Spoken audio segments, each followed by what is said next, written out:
Tiga alasan kenapa orang-orang bisa atau gampang banget untuk nyimpen dan menghasilkan uang dari beasiswa.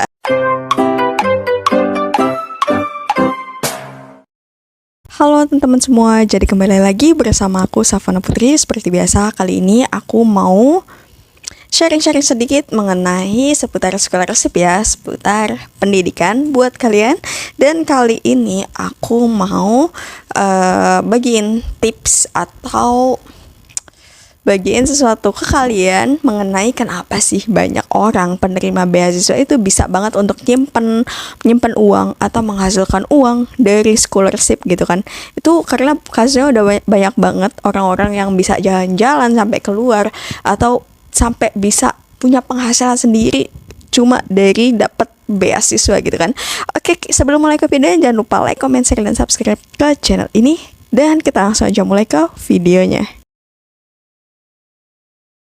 So jadi why some people almost make or save money with scholarship. Jadi banyak banget ini kasusnya.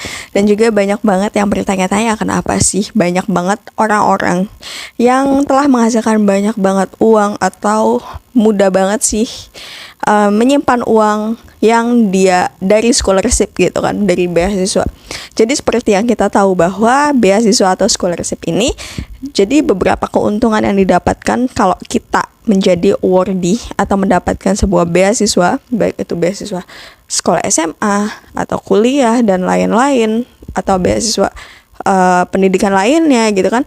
Itu ada beberapa keuntungan atau benefit, salah satunya itu uang saku bulanan atau bahkan uang saku per semester atau tunjangan lainnya. Jadi beberapa orang yang pinter dalam memanfaatkan sesuatu seperti ini itu seperti ini, banyak banget kan orang-orang yang dari awalnya mendapatkan beasiswa tapi dia itu kan mendapatkan beasiswa dengan keuntungan mendapatkan uang saku gitu kan. Nah, dari uang saku yang mereka hasilkan itu dia nabung nih, misalnya kalau dia per bulannya itu dapat beasiswanya, dapat uang saku bulannya itu sebulannya kalau di Indonesia mungkin 600 sampai 700 ribu. Dia bisa simpan atau menabung uang tersebut di per bulannya itu minimal 50 sampai 100 ribu per bulan. Dan untuk scholarship-nya sendiri, misalkan dia dapatnya full scholarship S1 atau S2 itu kan 4 tahun misalnya, 3 tahun, 4 tahun. Kalian aja sendiri gitu kan jumlahin per bulan 50 sampai 100 ribu. Kalau full 4 tahun itu, kalau kita simpan uangnya, kita tabung uangnya terus, itu bisa dapat berapa, dan itu cukup menghasilkan banget, dan itu cukup ya lumayan untuk tabungan kita di masa mendatang gitu kan.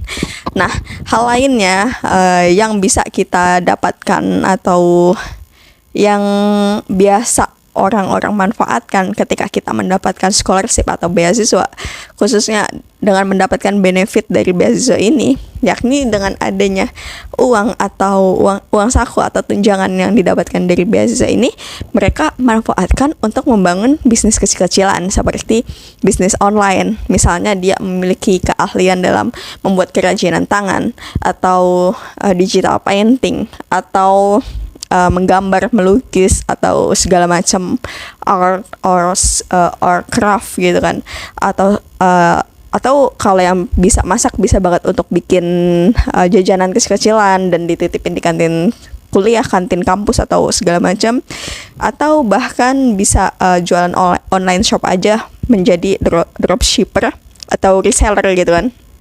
Dan itu dengan modal-modal yang kecil banget untuk bikin usaha, dan banyak banget mereka yang yang award di beasiswa yang memanfaatkan hal itu untuk menghasilkan beberapa uang, menghasilkan banyak uang gitu kan. Jadi nggak mematok. Jadi kayak pendapatan dia itu tidak mematok pada uang saku bulanan yang dia dapatkan dari beasiswa aja, tapi juga dia bisa mengelola uang tersebut menjadi lebih lagi gitu kan, dengan cara yaitu membangun usaha. Kalau sekarang kan bisa kita bahkan ada usaha yang bisa kita rintis bahkan tanpa modal gitu kan, yakni dengan cara jadi dropshipper, bisa di Shopee or Tokopedia or Lazada dan lain-lain gitu kan. Dan ini cukup menguntungkan banget, apalagi untuk seperti kita gitu kan, mahasiswa atau siswa atau masyarakat yang sedang menerima beasiswa dan menerima tunjangan-tunjangan dari beasiswa atau hal-hal yang kita ikuti di luar gitu kan.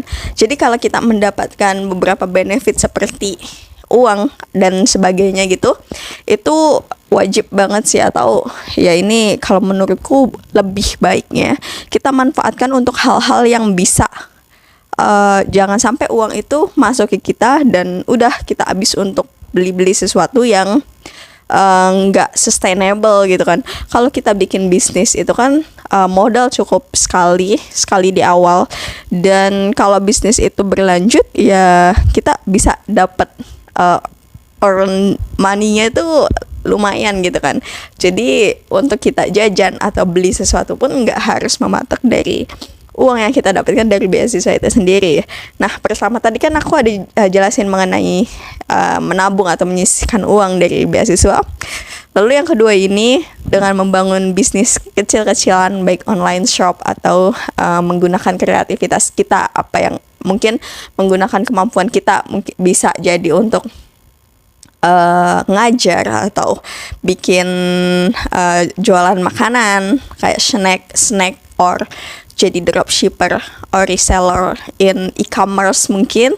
Dan tips yang ketiga mungkin untuk menghasilkan uang dari beasiswa itu mungkin jadi content creator. Jadi kalau teman-teman nih udah jadi award scholarship, baik itu di Indonesia or di any country gitu kan, di luar negeri, itu di tahun 2022 dan bahkan di tahun mendatang itu jadi content creator itu banyak banget peminatnya, karena yang kita hasilkan itu bukan dari bukan hanya kita menghasilkan portofolio secara digital doang, tapi dari sisi money, sisi keuangannya itu sangat menguntungkan banget. Kalau teman-teman menjadi salah satu award di beasiswa, teman-teman bisa banget jadi content creator baik di TikTok, Instagram, or YouTube gitu kan. Bisa dengan hal-hal kecil-kecil dulu kayak bikin konten reels or TikTok yang membagikan tips-tips mendapatkan beasiswa or list of scholarship in 2020 gitu kan, 2022 gitu kan.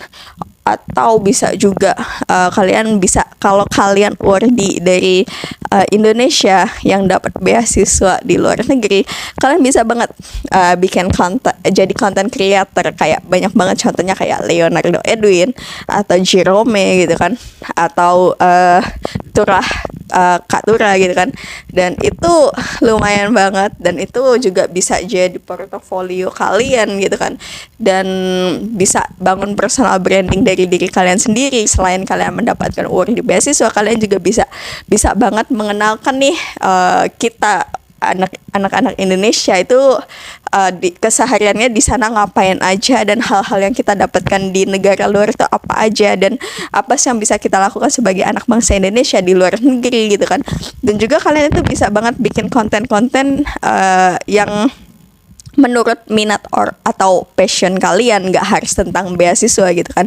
Misalnya kalau kalian hobi masak, kalian bisa banget untuk bikin konten cara memasak apa, atau resep-resep masakan. Atau kalau kalian hobi banget untuk nyemil, kalian bisa jadi konten vlog makanan dan lain-lain. Dan oke, jadi itu 3 tips atau 3 hal di mana banyak banget pertanyaan why some people almost make or save our money atau they money with scholarship. Kenapa sih banyak banget orang-orang yang bisa banget nyimpan atau menghasilkan uangnya dari beasiswa, dan itu adalah alasannya. 3 alasan kenapa orang-orang bisa atau gampang banget untuk nyimpan dan menghasilkan uang dari beasiswa. Dan kesimpulannya ada yang pertama, kita harus bisa banget untuk menabung dan berhemat ya. Yang kedua itu membangun bisnis kecil-kecilan, dan yang ketiga menjadi content creator.